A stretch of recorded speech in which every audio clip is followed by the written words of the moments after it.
Remember when cars were built like living rooms on wheels?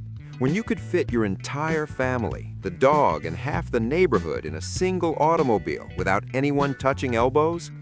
There was a time in America when bigger was always better, and car companies competed to see who could build the longest, widest, most luxurious land yacht on four wheels. These weren't just vehicles, they were statements. They were dreams made of chrome and steel, rolling down Main Street, USA like parade floats. Most people remember the Cadillacs and Lincolns, but there were others, giants that have faded from memory.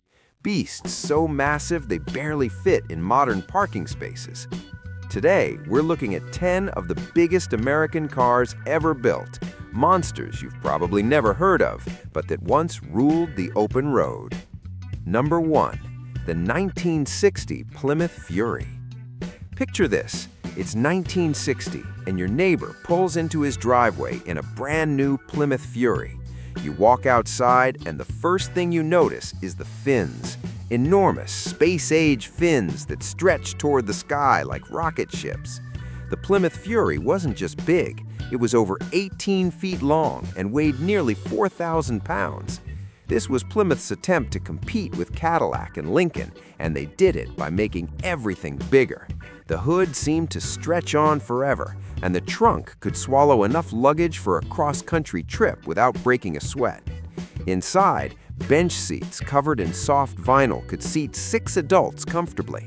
The dashboard looked like something out of a sci-fi movie, with enormous speedometers and push-button controls. But by the mid-1960s, tastes started changing. Number 2. The 1973 Chrysler New Yorker. The Chrysler New Yorker was the kind of car your grandparents drove to church on Sunday mornings. It was almost 19 feet long with a wide grille that looked like it could smile at you. This was Chrysler's luxury flagship, meant to compete with Cadillac's best, and it showed. The interior was draped in crushed velvet or soft leather, with power everything. Windows, seats, locks. The ride was so smooth you could balance a cup of coffee on the dashboard and not spill a drop.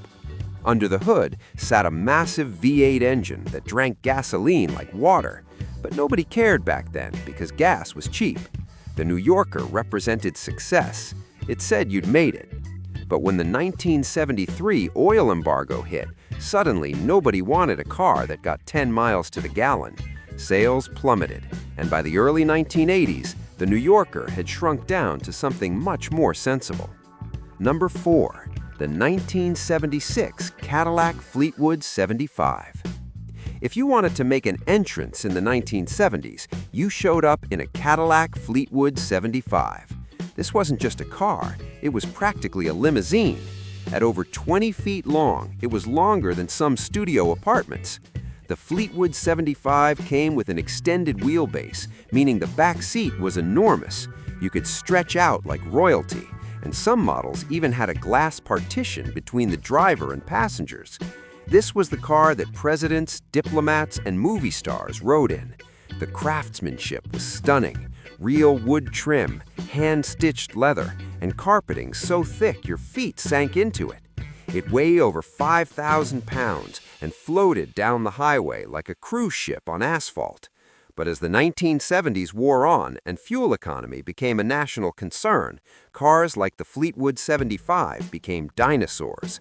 By the 1976, Cadillac started downsizing, and the original Fleetwood, the true giant, disappeared. Number 4. The 1969 Mercury Marquis. The Mercury Marquis was Ford's answer to the luxury car market, and they didn't hold back. Stretching over 18 feet long, the Marquis was built on the same platform as the Lincoln Continental, but it cost less and still delivered that premium feeling.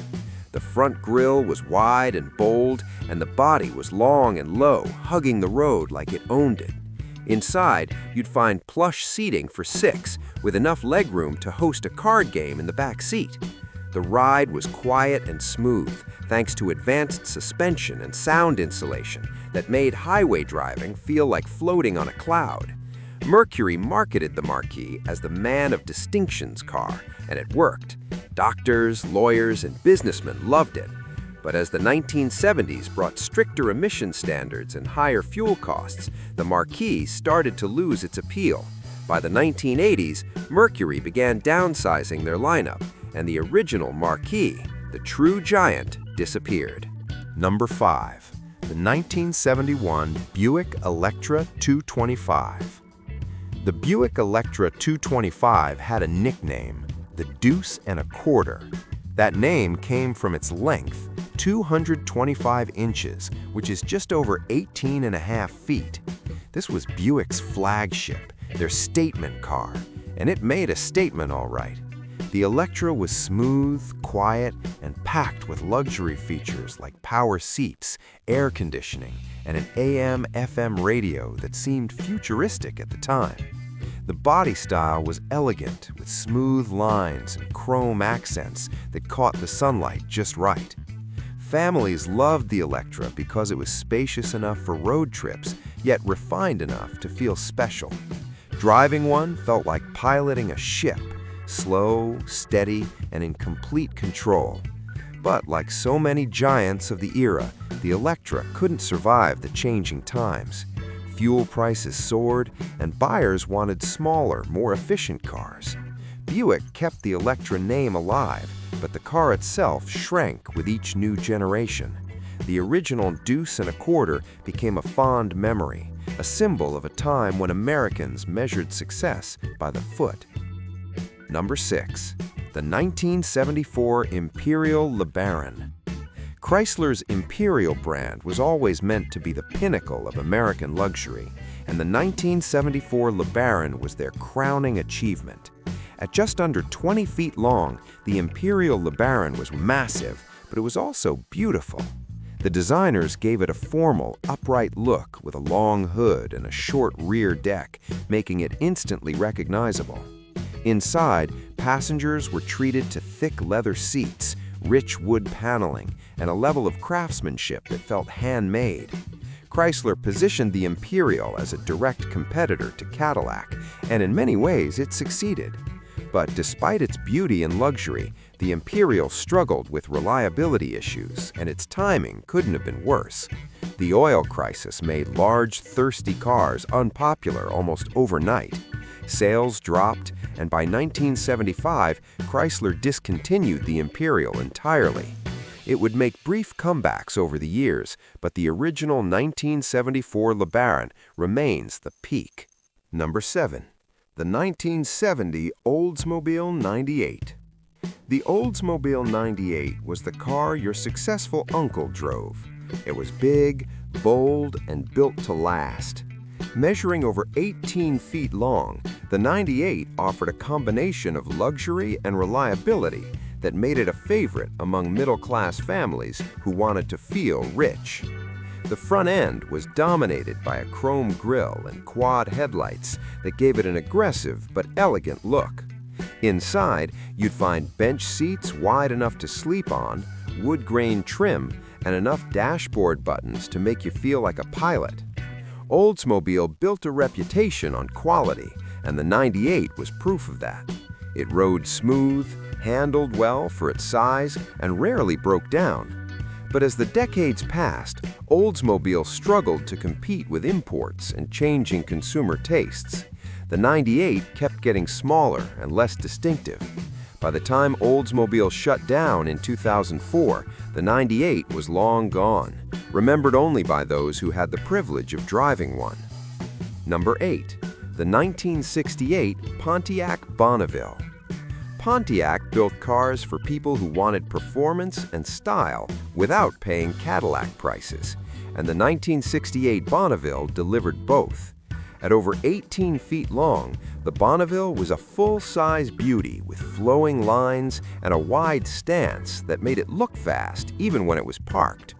Under the hood, Pontiac offered powerful V8 engines that gave the Bonneville serious muscle, making it one of the sportiest big cars you could buy. Inside, the cabin was spacious and comfortable, with plenty of chrome accents and modern conveniences. Pontiac marketed the Bonneville as the wide track car, emphasizing its stability and handling. Families loved it for road trips, but younger drivers also appreciated its power and attitude. However, as emissions regulations tightened and fuel prices climbed, the Bonneville lost its edge. Pontiac kept the name alive for decades, but the car became a shadow of its former self.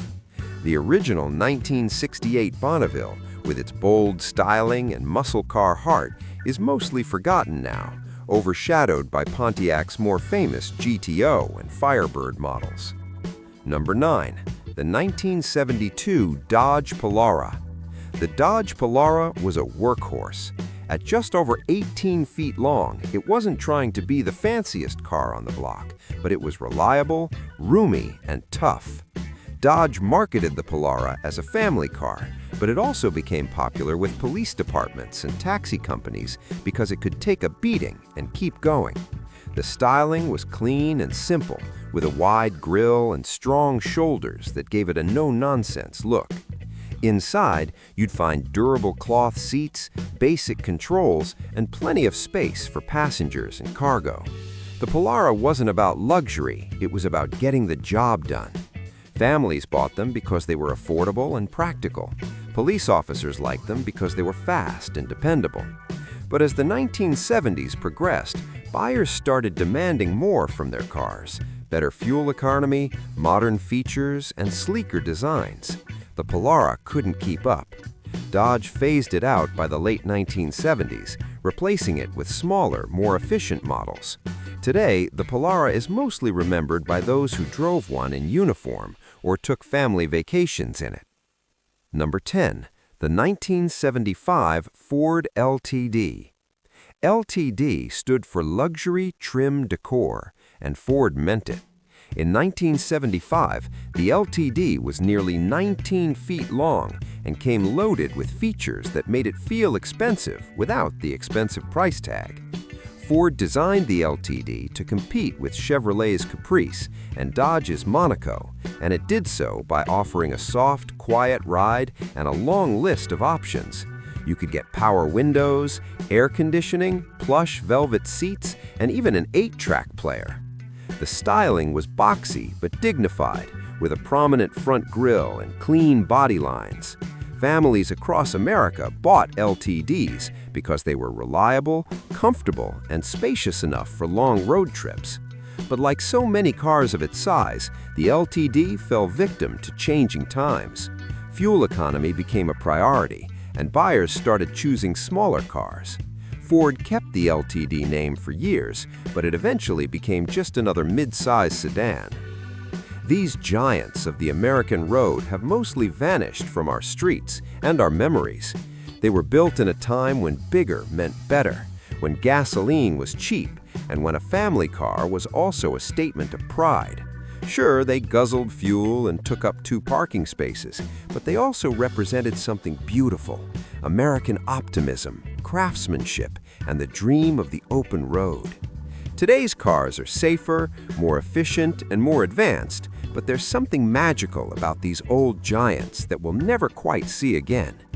If you enjoyed this trip down memory lane, give us a like and let us know in the comments which of these big beauties you'd love to drive. And if you want more stories about the America we used to know, hit that subscribe button. We'll see you in the next one.